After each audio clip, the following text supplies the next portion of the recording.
د فلسطین د هغه مور د درد نه څوک خبر دی؟ د فلسطین د هغه مور د درد نه څوک خبر دی چې هغه دننه مړه د دوی په کوڅه کې پروت دی. ډېر ښه یاره ډېر. د خپل کور په ارمان باندې کور له کډه ویوړه، د ځینې مور او پلار د زندګي د وخت ستم. ډېر ښه یاره دا شعر هم بیا ووایه. ستا که واده ده ای اشنا د راتلو، زه انتظار نه کوم د چا د راتلو، او ما خو په داسې لارو تګ کړی دی امکان مې بالکل نشته بیا د راتلو.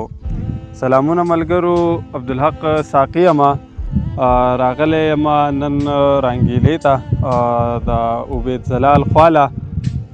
زمونږ ډېر نږدې ملګری دی، د هر بنډار ملګری مو دی، نو هغه سره مې رابطه وکړه چې ځو او څه شعرونه به ستاسو نه ریکارډ کړو. نو د رنګیلې نه بیا سیده رالو کوم چې زمونږ د ګړۍ د کان غر یادېږي، د زمردو کان چې کوم یادېږي، نو هغې ته راغلی یو. دغه چاپېره تاسو وینئ شینکۍ دی، ډېر ښکلی نظارې پیش کوي. نو د عبید جلال نه به څه شعرونه اورو. عبید جلال صاحب سلامونه. وعلیکم سلام. جلال صاحب په پروګرام کې به راسره څه شریک کوئ؟ داسې شعرونه یا قطعې یا نور څه؟ یوه قطعه به درسره شریکه کړم ساقي، چې ارشاد. د ژوند تصویر مې داسې وران په آینه کې پروت دی. د ژوند تصویر مې داسې وران په آینه کې پروت دی، لکه چې مړی په یو خوشې دیره کې پروت دی. ډېر ښه. او د فلسطین د هغې مور د درد څوک خبر دی؟ د فلسطین د هغه مور د درد نه څوک خبر دی؟ د فلسطین د هغه مور د درد نه څوک خبر دی چې هغه دننه مړه د دوی په کوڅه کې پروت دی. ډېر ښه یاره ډېر. دا شعر بیا ووایه، ډېر ښه شعر. د ژوند تصویر مې داسې وران په آینه کې پروت دی، لکه چې مړی په یو خوشې دیره کې پروت دی. د فلسطین د هغې مور له درده څوک خبر دی چې هغه دننه مړه د زوی په کوڅه کې پروت دی. ډېر ښه. دې نه بعد به ته یو غزل ویم چې میخونه مې په لاسو ټکوهي د وخت ستم. میخونه مې په لاسو ټکوهي د وخت ستم. دا خلک راته ګوري او ما خوري د وخت ستم. دا خلک راته ګوري او ما خوري د وخت ستم. ډېر ښه. یارانو نه اکثر په نیمه لاره پاتې کېږم، قسم دی دا زمونږ غریبي د وخت ستم. دا شعر بیا ووایه. یارانو نه اکثر په نیمه لاره پاتې کېږم، قسم دی دا زمونږ غریبي د وخت ستم. ډولۍ جنازه شي امیدونه یې شي خاورې، زما د هرې پېغلې بېوسي د وخت ستم. ډېر ښه یاره. ډولۍ جنازه شي امیدونه یې شي خاورې، زما د هرې پېغلې بېوسي د وخت ستم. د خپل کور په ارمان باندې کور له کډه ویوړه، د ځینې مور او پلار د زندګي د وخت ستم. ډېر ښه یاره دا شعر هم بیا ووایه. د خپل کور په ارمان باندې کور له کډه یوړه، د ځینې مور او پلار د زندګي د وخت ستم. پښتو دې نه ژوندی کړه پښتانه دې نه بیدار، جلاله ستا دا ټوله شاعري د وخت ستم. ډېر ښه یاره ډېر. هر شعر انتخاب. یوه قطعه به د غزل نه مخکې ووایم چې ارشاد. د لاسو کرښې په خپله په خنجر جوړوم، د پښتنو د هر زلمي نه سکندر جوړوم. ډېر ښه. او د خپلو وینو د هر ساز کې به حساب اخلم، او چترال نه واله تر اټک پورې لښکر جوړوم.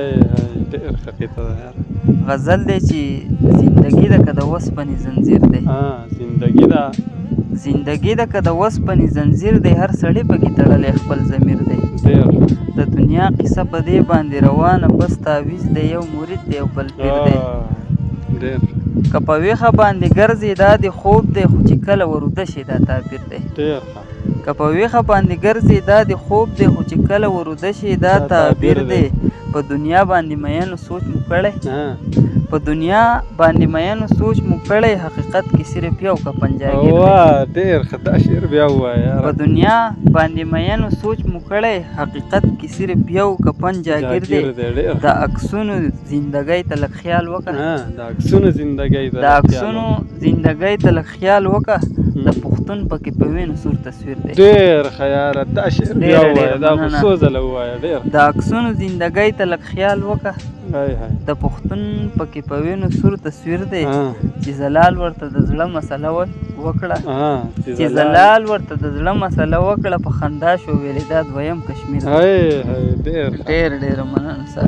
غزلې به اورو نور یو غزل به سره بل شریک کړم چې ارشاد په زړګي مې د یادونو سلی پروت دی ها ها د بې ننګه د غمونو سلی پروت دی ډېر د دنیا قامونه ناست دي تماشې ته په پښتون مې د بمونو سلی پروت دی ډېر ښه یاره د دنیا قامونه ناست دي تماشې ته په پښتون مې د بمونو سلی پروت دی مړاوي شوي خاورې شوي پکې ډېر دي پښتونخوا کې د ګلونو سلی پروت دی شعر بیا ووایه یاره مړاوي شوي خاورې شوي پکې ډېر دي پښتونخوا کې د ګلونو سلی پروت دی د وحشیانو درندانو په دې ښار کې د بېوسو د سرونو سلی پروت دی د وحشیانو درندانو په دې ښار کې د بېوسه د سرونو سلی پروت دی ای قاتله دا مې واوره تر قیامته د دې کونډې د خالونو سلی پروت دی ډېر مننه ای قاتله دا مې واوره تر قیامته د دې